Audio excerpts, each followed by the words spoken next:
Hello Mark, my name is Tina. My number is 15. I'm a sophomore at NCUE.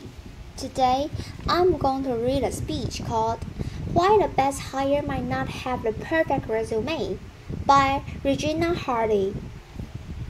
Your company launches a search for an open position. The applications start rolling in and the qualified candidates are identified. Now the choosing begins.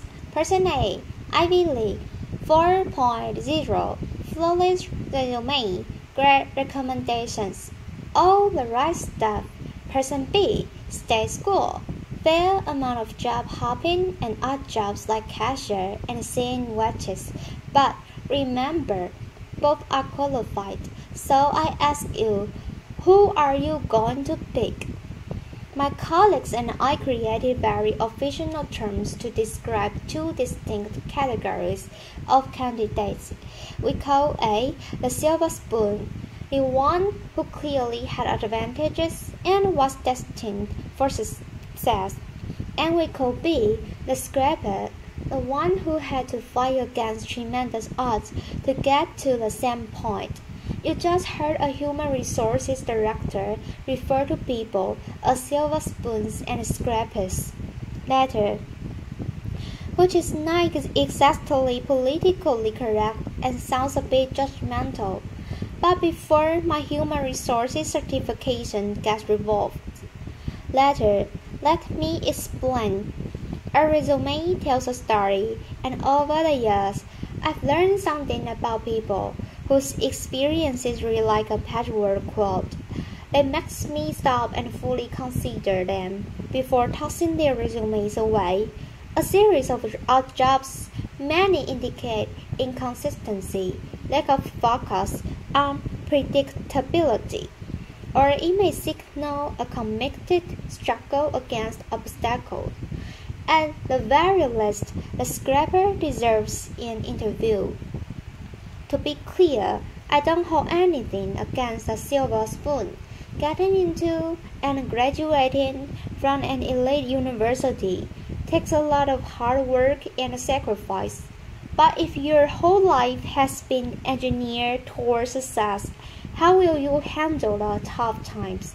One person I hired felt that because he attended an elite university, there were certain assignments that were beneath him, like temporarily doing manual labor to better understand an operation. Eventually, he quit. But on the flip side, what happens when your whole life is destined for failure and you actually succeed? I want to urge you to interview the scraper. I know a lot about this because I am a scraper. Before I was born, my father was diagnosed with paranoid schizophrenia, and he couldn't hold a job in spite of his brilliance. Our lives were one part cuckoo's nest, one part a wackiness, and one part a beautiful mind. Later, I'm the fourth of 5 children, raised by a single mother in a rough neighborhood in Brooklyn, New York. We never owned a home, a car, a washing machine, and for most of my childhood, we didn't even have a telephone. So I was highly motivated to understand the relationship between business success and scrapers, because my life could easily have turned out very differently. As I met successful business people and read profiles of high-power leaders, I noticed some commonality. Many of them had experienced early hardships anywhere from poverty, abandonment, death of a parent while young, to learning disabilities, alcoholism, and violence. The conventional thinking has been that trauma leads to distress, and there's been a lot of focus on the resulting dysfunction. But during studies of dysfunction, data reveal an unexpected insight that even the worst circumstances can result in growth and transformation. A remarkable and counterintuitive phenomenon has been discovered, which scientists call post-traumatic growth. In one study designed to measure the effects of adversity on children at risk, among a subset of 698 children who experienced the most severe and extreme conditions, fully one-third grew up to lead healthy, successful, and productive lives. In spite of everything and against tremendous odds, they succeeded one-third. Take this resume. This guy's parents gave him up for adoption. He never finishes college. His job hops quite a bit, goes on a sojourn to India for a year, and to top it off, he has dyslexia. Would you hire this guy? His name is Steve Jobs. In a study of the world's most highly successful entrepreneurs, it turns out a disproportionate number have dyslexia. In the U.S., 35% of the entrepreneurs started had dyslexia. What's remarkable, among those entrepreneurs who experience post-traumatic growth, they now view their learning disability as a desirable difficulty, which provided them an advantage because they became better listeners and pay greater attention to detail. They don't think they are who they are in spite of adversity. They know they are who they are because of adversity. They embrace their trauma and hardship as key elements of who they've become, and now know that without those experiences, they might not have developed the muscle and grit required to become successful. One of my colleagues had his life completely upended as a result of the Chinese Cultural Revolution in 1966.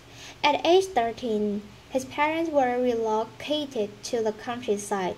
The schools were closed, and he was left alone in Beijing to fend for himself until 16, when he got a job in a clothing factory.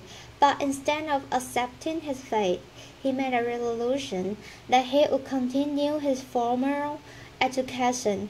11 years later, when the political landscape changed, he heard about a highly selective university admissions test. He had 3 months to learn the entire curriculum of middle and high school. So every day he came home from the factory, took a nap, studied until 4 a.m., went back to work and repeated this cycle every day for 3 months. He did it. He succeeded. His commitment to his education was unwavering, and he never lost hope. Today, he holds a master's degree, and his daughters each have degrees from Cornell and Harvard. Scrapers are propelled by the belief that the only person you have full control over is yourself. When things don't turn out well, scrapers ask, what can I do differently to create a better result? Scrapers have a sense of purpose that prevents them from giving up on themselves, kind of like if you've survived poverty, a crazy father, and several markets. You figure business challenges later. Really? Piece of cake. I got this later. And that reminds me, humor. Scrapers know that. Humor gets you through the tough times, and the latter helps you change your perspective. And finally, there are relationships. People who overcome adversity don't do it alone. Somewhere along the way, they find people who bring out the best in them and who are invested in their success. Having someone you can count on no matter what is essential to overcoming adversity. I was lucky. In my first job after college, I didn't have a car, so I carpooled across 2 bridges with a woman who was the president's assistant. She watched me work and encouraged me to focus on my future and not dwell on my past. Along the way, I've met many people who've provided me brutally honest feedback, advice, and mentorship. These people don't mind that I once worked as a singing waitress to help pay for college. Later, I'll leave you with one final, valuable insight. Companies that are committed to diversity and inclusive practices aim to support scrappers and outperform their peers according to Diversity Inc. A study of their top 50 companies for diversity outperformed the S&P 500 by 25%. So, back to my original question. Who are you going to bet on? Silver spoon or scrapper? I said choose the underestimated contender whose secret weapons are passion and purpose. Hire the scrapper. Applause.